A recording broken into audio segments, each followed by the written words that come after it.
Well, I think the one thing that stands out with me over my opponent is that I have experience. I've been a township trustee. I've been a prosecutor. I served 10 years as a corporate lawyer for a Fortune 500 company. And I've got legislative experience. I've been in the State House. I've been doing the work. And we've got results coming our way. We're creating jobs. We're passing legislation. And we're doing things to protect residents of the 63rd District and all Ohioans on issues like health insurance, protecting veterans, affordable medication. That's all things we're working on, and things are moving forward here in the Mahoning Valley, and there's good things on the horizon. So work ethic, I think, is one of the big ones, and I have a high energy level. Also, I have the ability to make conversation and also talk to the constituents, ask what their issues are, and follow through with them. Also, I'm the Republican candidate, and I'm able to work with the supermajority down in Columbus.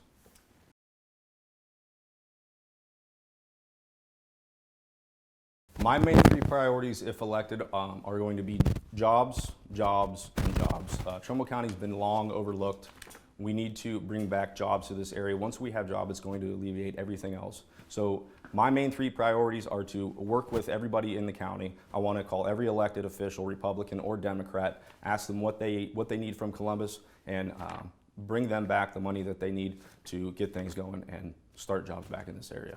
Well, economic development is a big one. We have a lot of great things happening in Lordstown, but I want to expand that around the 63rd District. We've got some new development coming into Cortland at the Ohio State Park, a very nice investment coming there. We also are working out in Brookfield, Hubbard, and Hubbard Township for some economic development opportunities out there, working in the Niles-Weathersfield area and also Liberty and Girard area, trying to foster economic development across the district so that every community is seeing the impact of the economic development.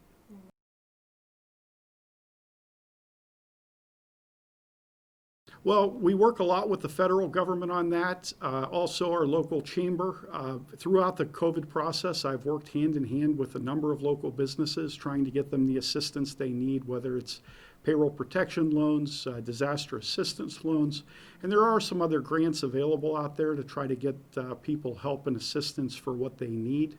And we're going to continue to do that. And sometimes that's very individualized, and we're going to put the time into making that happen.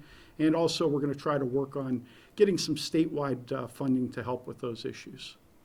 So my plans to help businesses that have suffered from the pandemic are to open up the businesses. We need less shutdown, less government overreach, basically reopen up our businesses.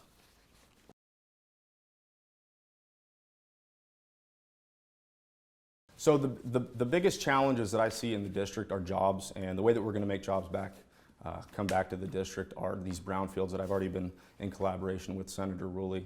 We're going to bring state funding back, clean these brownfields up, which are going to allow manufacturing companies come in and have turnkey operation ready to start jobs right here in the district.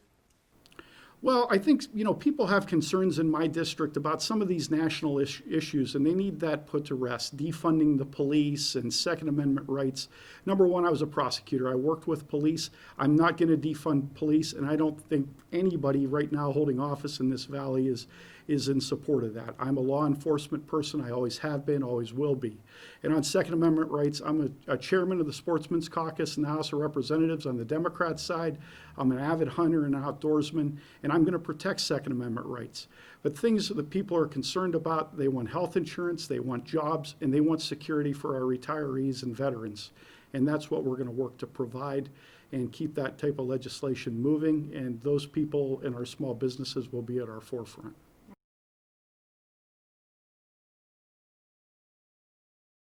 I've got a solid record of bipartisan work. I've worked across the aisle. In fact, I've sponsored a number of pieces of legislation with Republican reps. I have a good rapport with them. I will continue to do that. One of the reps and I are working on a piece of legislation that should have a very good impact on Ohio townships. And we've got this legislation moving already. And I think, that's something I have no trouble doing. I vote where I need to vote, and I have no trouble working across the aisle. Also, I have a very good relationship with the governor. He's been very responsive when asked, and I plan to continue all of that. Like mentioned before, my biggest plan is to work with the supermajority to bring back money to this area, and to reiterate is to work on those brownfields to alleviate the pollution areas. We've also already had industry come and look at these brownfields, and we want to take care of those. So I want to work with the supermajority, bring back money from Columbus to get jobs rolling back in this area.